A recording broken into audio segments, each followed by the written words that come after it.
क्या आप सभी बता सकते हैं कि ये किस चीज़ से बना हुआ पकौड़ा है?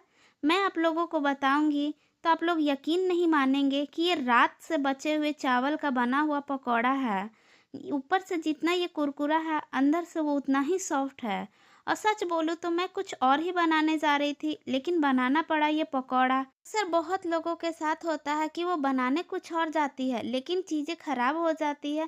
तो जब भी आपके साथ कुछ डिश खराब हो जाता तो उसे फेंकिए नहीं, कुछ न कुछ तो उससे नया डिश तो तैयार होगा ही। ऐसा ही हुआ है मेरे साथ। ये रात के बचे हुए चावल थे जिसे मैं फेंकने जा रही थी, तो मैंने सोचा कुछ अलग सा इसका बनाऊं। इसे मैंने मिक्सर जार में डाल लिया है क्योंकि इसे ग्राइंड करना है। ग्राइंड करने से पहले उस चावल में मैंने एक छोटी वाली कटोरी से एक कटोरी खट्टी वाली दही डालेंगे। उसी कटोरी से मैंने एक कटोरी पानी भी डाले हैं और इसका एक फाइन सा पेस्ट तैयार करेंगे। बनाने तो मैं कुछ और ही जा रही थी, लेकिन बनाना पड़ा कुछ और, ये मैं पहले ही बोल चुकी हूँ। तो तैयारी किसी और चीज़ की ही हो रही है। बचे हुए चावल से तो बहुत कुछ बन सकता है, पर ये पकौड़ा बहुत ही अच्छा लगा था। एक बार आप ज़रूर ट्राई कीजिएगा। पेस्ट को हम एक बाउल में ट्रांसफ़र करेंगे, फिर उसमें मैंने स्वाद अनुसार नमक डाला है। उसी में मैंने आधी छोटी चम्मच बेकिंग सोडा डाला है। उसे अच्छी तरीके से मिला देंगे। अच्छी तरीके से फेंटने के बाद उसे लगभग ढक कर 10 मिनट के लिए रेस्ट पर छोड़ देना है।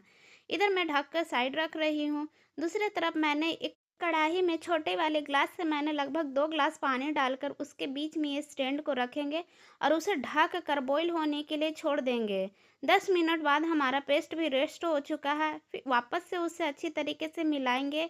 अगर आपका पेस्ट गाढ़ा हो चुका होगा तो आप उसमें हल्का सा पानी डालकर इसकी कंसिस्टेंसी को मेंटेन कीजिएगा। मैंने इसमें आधी छोटी वाली चम्मच से हल्दी पाउडर डाला है। हल्दी पाउडर से बहुत ही अच्छा कलर आएगा। इधर मैंने केक टिन लिया है, उसे ऑयल से अच्छी तरीके से ग्रीस कर देंगे। अब मैं आपको बता ही दे रही हूँ कि मैं क्या बनाने की तैयारी कर रही हूँ। मैं पहले सोची थी कि इसका एक अच्छा सा ढोकला बनाएंगे। रात के बचे हुए चावल से एक अच्छा सा ढोकला भी बन सकता है, लेकिन मेरा नहीं बना। आप हमें कमेंट में ज़रूर बताइएगा कि मुझसे क्या गलती हुई कि मेरा ढोकला वाला पेस्ट बिल्कुल ही खराब हो गया। मैं चाहती तो ये सारी चीज़ें स्किप करके डायरेक्ट पकौड़ा बनाते हुए दिखा सकती थी, लेकिन मैं बिल्कुल गलत चीज़ें नहीं दिखाना चाहती हूँ। इसलिए मैं ये सारी चीज़ें दिखा रही हूँ कि मुझसे ये गलती हुई है और मैंने उस गलती का सुधार किया है और इसी खराब वाले पेस्ट का मैंने यूज़ करके एक अच्छा सा पकौड़ा बनाया है।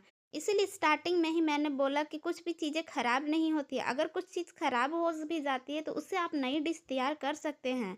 अब मेरी पेस्ट खराब ही हो गई है तो उसका मैं कुछ न कुछ तो बनाने ही वाली थी। सबसे पहले उसी पेस्ट में मैंने एक कटोरी सूजी डालकर उसे अच्छी तरीके से मिला लिया है। मिलाने के बाद उसमें मैंने एक छोटे वाले प्याज, थोड़ा सा अदरक, थोड़ा सा लहसुन और मिर्च को काट कर और ये कड़ी पत्ते को डाल दिए हैं और उसे वापस से अच्छी तरीके से मिलाएंगे। इसका टेस्ट बढ़ाने के लिए कुछ ना कुछ तो करना ही था। फिर मैंने उसमें आधी छोटी चम्मच गोलकी पाउडर, आधी छोटी चम्मच जीरा पाउडर, आधी छोटी चम्मच मैंने चाट मसाला और आधी छोटी चम्मच आमचूर पाउडर डाले हैं और स्वाद अनुसार नमक डाले हैं। नमक डालते टाइम आपको थोड़ा ध्यान रखना होगा क्योंकि पहले ही मैंने पेस्ट में नमक डाल दिया था। इसे अच्छी तरीके से मिलाएंगे। अब इसका पकौड़ा बनाते हैं। इसके लिए मैंने एक पैन में रिफाइन ऑयल डाला है। जब वो रिफाइन ऑयल मीडियम गर्म हो तब आपको एक-एक करके आपको इस तरीके से पकौड़े छानने हैं। इस स्टेज पर गैस का फ्लेम को आपको मीडियम ही रखना है। अगर आप डायरेक्ट रात के बचे हुए चावल से पकौड़ा बनाना चाहते हैं, तो आप पेस्ट तैयार करके उसमें डायरेक्ट सूजी डाल दीजिएगा और सारे वेजिस को डालकर उसे अच्छी तरीके से मिला दीजिएगा और इस तरीके से छानिएगा, तभी आपका पकौड़ा बन जाएगा। लेकिन मुझसे ये गलती हुई है, बार-बार मैं एक ही बात बोल रही हूँ, क्योंकि गलती तो हर इंसान से होती है ना। इसलिए मैं गलती करके सुधार कर ली हूँ, ये मैं आप लोगों के साथ शेयर कर रही हूँ। वापस से मैंने दूसरा बैच उसी तरीके से फ्राई किया है। देखिए सारे पकौड़े एकदम फ्राई हो चुके हैं। एक बार आप ज़रूर ट्राई कीजिएगा। चावल से पकौड़े तो आपने बहुत खाए होंगे, लेकिन रात के बचे हुए चावल का पकौड़ा आप एक बार खाइएगा तो आपको खाकर मज़ा ही आएगा। और सबसे इम्पोर्टेंट बात है, आपके चावल वेस्ट नहीं होंगे। बहुत बार ऐसा होता है कि रात के बचे हुए चावल को हम सभी फेंक देते हैं, लेकिन आप उसका कुछ न कुछ एक नया सा डिश तैयार करिए और आप एक बार ज़रूर मेरे साथ भी शेयर कीजिए। ठंडी का दिन भी है और रात वाला चावल खराब भी नहीं होता है सुबह-सुबह। तो आप ये एक बार ज़रूर ट्राई कीजिए। आप इस पकौड़े को डायरेक्टली आप किसी सॉस या चटनी के साथ खा सकते हैं और नहीं तो आप इसका एक सब्ज़ी तैयार करके आप उसे रोटी के साथ भी खा सकते। वीडियो पसंद आता है तो प्लीज़ लाइक, शेयर, सब्सक्राइब कीजिए एंड एन्जॉय कीजिए। तब तक के लिए बाय बाय।